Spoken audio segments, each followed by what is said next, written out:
मोठ्या बाई परत मोठ्या बाई म्हणशील ना तर गरमागरम चहाच होतीन तुझ्या तोंडात. आव काय म्हणायचं? आई म्हणायचं. घे चहा. पण अहो, तुम्ही कशाला त्रास करून घेतला? मी बाई काय पूर्ण वरणाचा स्वयंपाक केला की काय? मी साधा चहा तर केला. आता फक्त चहा केलाय. दुपारी ना तुझ्यासाठी गरमागरम धपाटे बनली. हा केलाय ना चहा.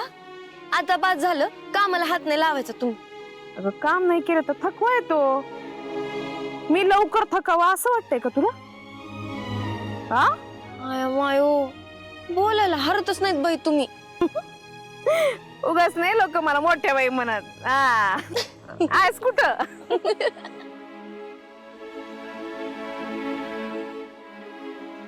अशीच हसत राहा. हसलीस की छान दिसतेस. नाहीतर आपले सारखे डोक्यामध्ये कुठले ना कुठले तरी विचार.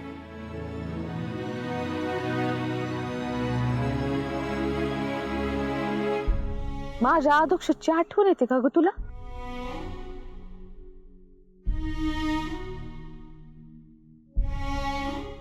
तुम्ही दोघं ना नवरा बायको कमी आणि मित्र जास्त आहात. आणि मैत्री फक्त तुमचीच नाही तर तू अधोक्षज गोपाळ तिगडी होती आमची. तीन तिगाडा आणि काम सवारा. एक सांगू का मोठ्या बाई तुम्हाला? मला ना आदोक्षची किंमत लग्नानंतरच कळली. गोपाळमुळे. अहो मी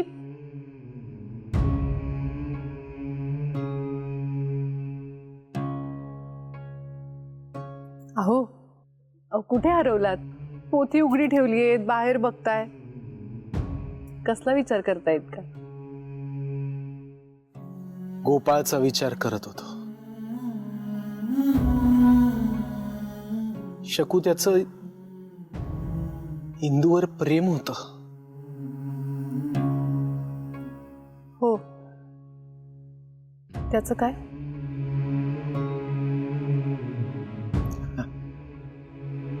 नाही मग काही नाही. इंदूनं आदोक्षशी लग्न करण्याचा निर्णय घेतला. अर्थात लग्नाच्या गोष्टी काही आपल्या हातात नसतात. लग्नाच्या गाठी विठुराया वरती बांधून आपल्याला खाली पाठवतो. अर्थात ज्याच्यासाठी जे चांगलं आहे तेच विठुराया करतो असा विश्वास आहेच माझा. हो का? मग आपला गोपाळ गेला हे योग्य केलं का तुमच्या विठुरायानं?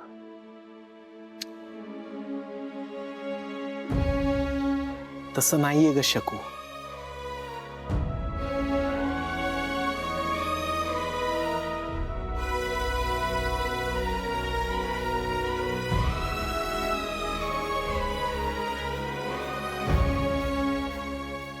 शेवटी सगळं विधी लिखित असतं शकू.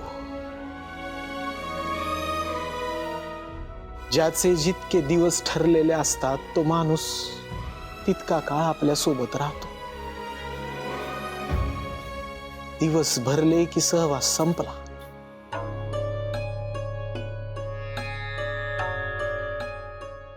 खरंय.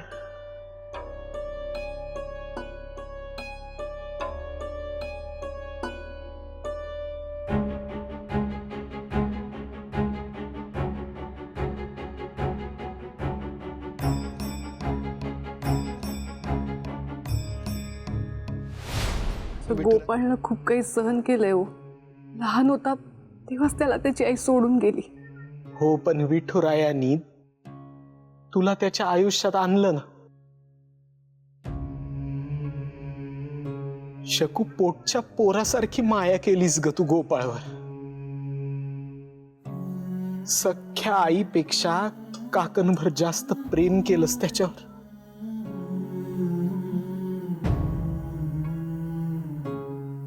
प्रयत्न केला, पण तुम्हाला सांगते, गोपाळनं जेव्हा श्रीकलाशी लग्न करण्याचा निर्णय घेतला ना, तेव्हा मला असं वाटलं की आता त्याच्या आयुष्यात शांतता आणि स्थैर्य येईल. पण लहानपणापासून त्याचे युग खडतरच होते. कष्ट, विरह, अडचणी, हेच सगळं होतं बहुतेक त्याच्या नशिबात. नीच असेल नव्हती श्रीकला. गोपाळला त्या औषधाचा त्रास होतोय तिला माहित होतं, आणि व्हायचंच की, सारखं त्याचं डोकं दुखायचं. तरी तिनं निर्दयपणा रोज त्याला ती औषध द्यायची. असं करता करता एक दिवस मारून टाकलं आपल्या गोपाळला. आणि मी इतकी मूर्ख आहे की ज्या मुलीनं माझ्या मुलाचा जीव घ्यायचा प्रयत्न केलाय तिलाच मी जीव लावत होते. मी असं कधी कोणाचं वाईट चिंतत नाही, बोलत नाही, पण त्या श्रीकलाचं कधी चांगलं होणार नाही. माझं तळतळ लागतील तिला.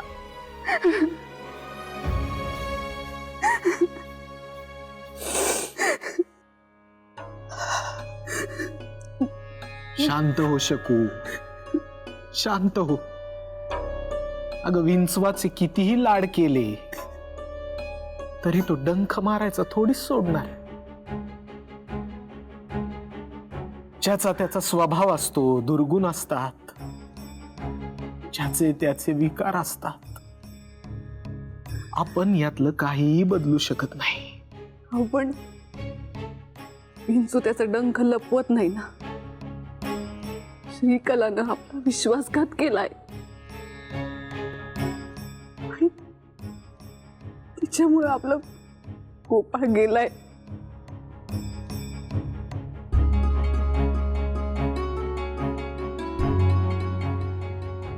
गोपाळमुळे आदोक्षाची किंमत कळली म्हणजे गोपाळच्या आणि माझ्या आयुष्याकडून वेगवेगळ्या अपेक्षा होत्या. मला गाव सोडायचं नव्हतं आणि त्याला गावात राहायचं नव्हतं. लई झगडा होता बघा सगळा.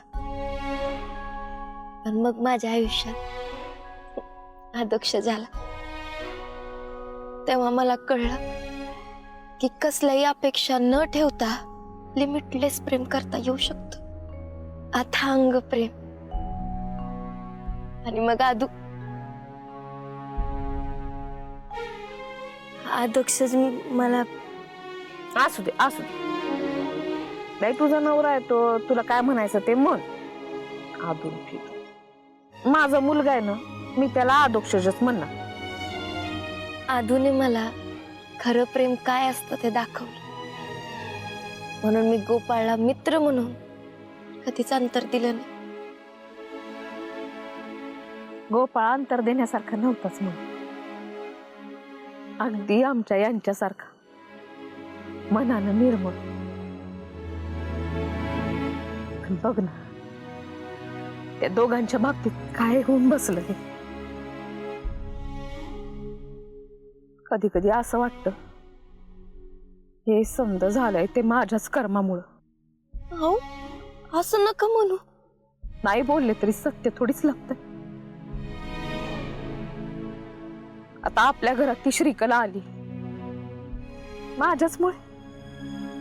विनाशक आले विपरीत बुद्धी. माझ्या विपरीत बुद्धीमुळेच तर झालं नाही हे समज.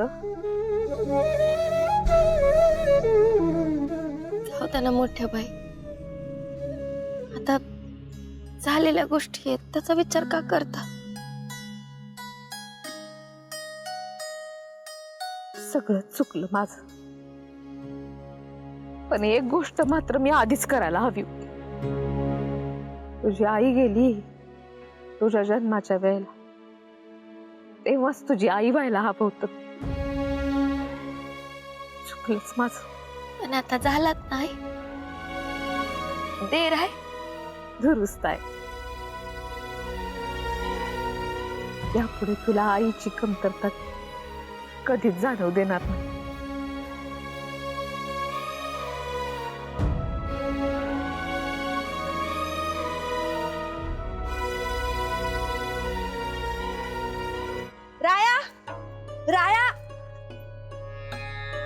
राया, तू अजून इथेच आहेस का? शाळेत नाही जायचं?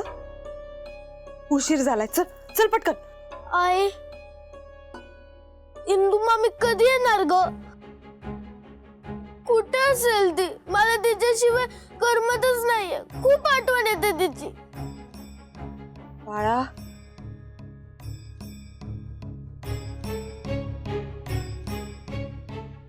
राया, आम्हाला पण करमत नाही रे, आणि तुझ्या इंदू मामीला पण करमत नसेल. येईल ती, लवकर घरी ये. तू फक्त येईल येईल येईल म्हणते, पण कधी येईल ती सांग ना. राया, तुझ्या या प्रश्नाचं उत्तर नाहीये माझ्याकडे. मला इंदू मामी पाहिजे.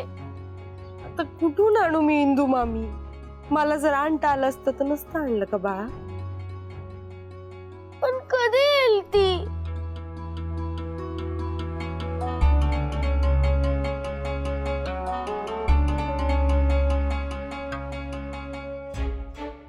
राया,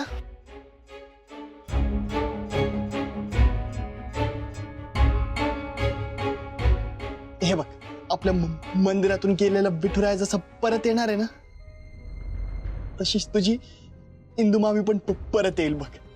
मला एक सांग, विठुराया त्यांच्या भक्तांशिवाय राहू शकतो का?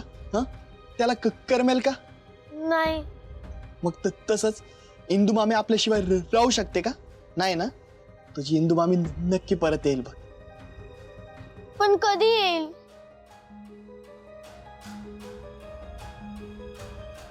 तू शाळेतून परत घरी येईपर्यंत येऊन जाईल बघ. नक्की? नक्की. जा आता. चला चला आता शाळेत जा बरं. चला, उशीर झालाय. बाय ए राया, बाय. बाय.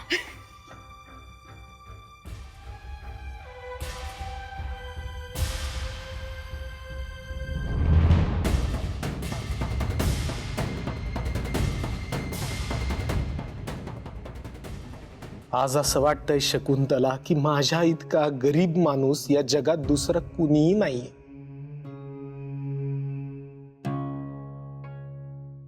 बाबा गेले, अंता दादा सोडून गेला, पोटचा मुलगा गेला,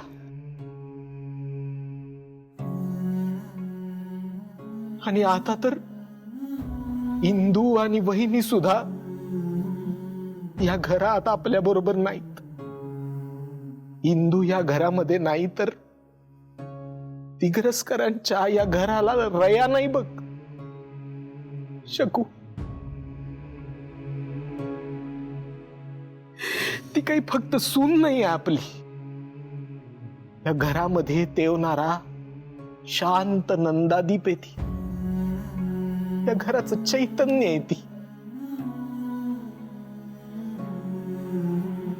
एक एक करून सगळ्या गोष्टी माझ्या हातातून निसटून चालल्या. इतका वाईट माणूस आहे का ग मी? नाही हो, असा विचार नका करू स्वतःबद्दल. तसे तुम्हीच म्हणता ना की तुमचा विठुराया जे ठरवतो तेच होतं. तो तरी कुठे देवळात सोडून गेलाय मला तो सुद्धा. आता कुणाच्या आधारावर जगायचं सांग? काय उरलंय आता माझ्या आयुष्यात? उरलंय ना, खूप काही उरलंय. तुमचं कर्तव्य उरलंय, आपली चूक सुधारण्याची संधी उरली.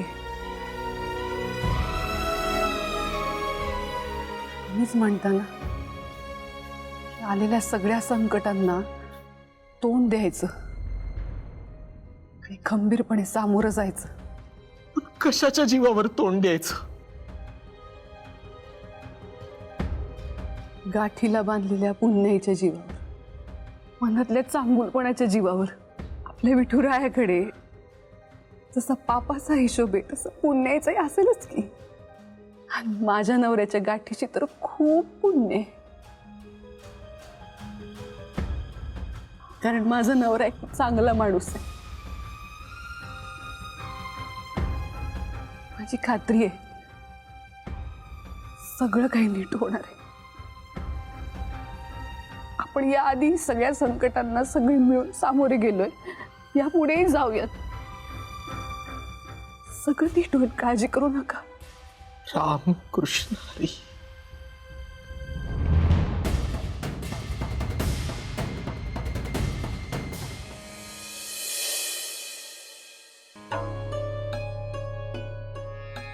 विठुराया, माझी व्यथा तुला कळत नाहीये का रे?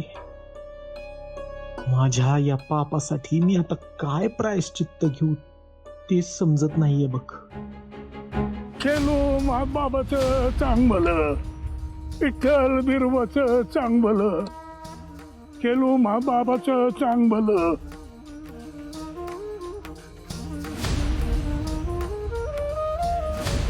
विठ्ठल बिरोबाचं चांगलं. मोरा मोरा मोरा थांबा थांबा घेवायचं. थोडी मदत करता का माझी? हर हर महादेवा, हर हर शंकरा, आमच्या वरनं जा असू दे बाबा तुझी. कसली मदत हवी आहे दादा? काय आहे, मी मेंढर वाघर लावून वाड्यामध्ये बैजीवर घातले. माझं एक लहान मेंढरू गायब झालो. शोधलं मिळत नाही. शोधायला मदत करता का व्हायचं? मेंढरू पण नेमकं हरवलंय कुठं ते? तेच कळत नाही ना. आता काय झालं, इकडे तिकडे बघतोय, काय कळणार. माळाच्याच आजूबाजूला कुठं तरी असणार, बरकटला असणार, ते भेटत नाही. मोप लोकांना विचारलं, काय मदत करता, कोण मदत करत नाही. पण भाऊ, पण तुम्हाला पाहिलं आणि खरं काय वाटलं सांगू का, की तुम्ही काय नाही म्हणणार नाही मला.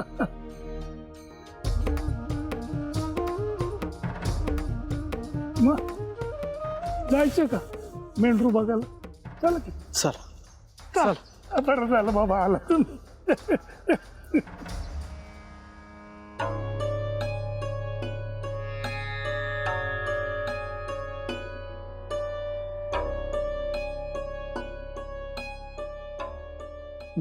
विठुराय, आज मला असं तुझ्यासमोर बघून आश्चर्य वाटत असेल ना?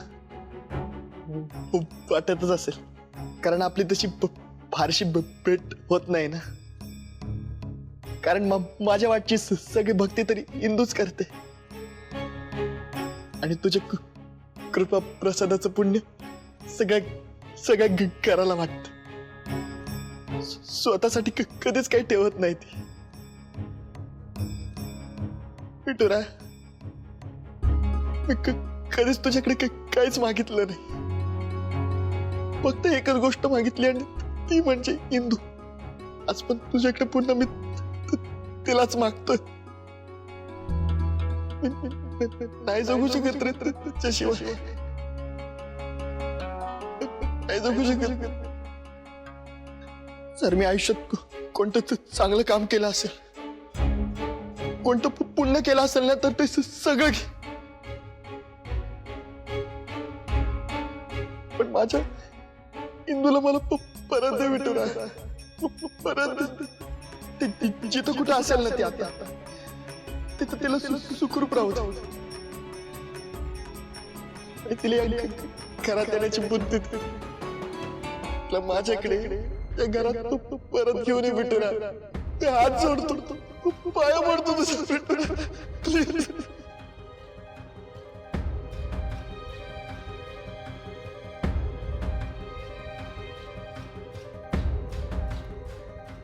लहानपणापासून आम्ही कधीच एकमेकांपासून दूर नाही राहिलोय रे.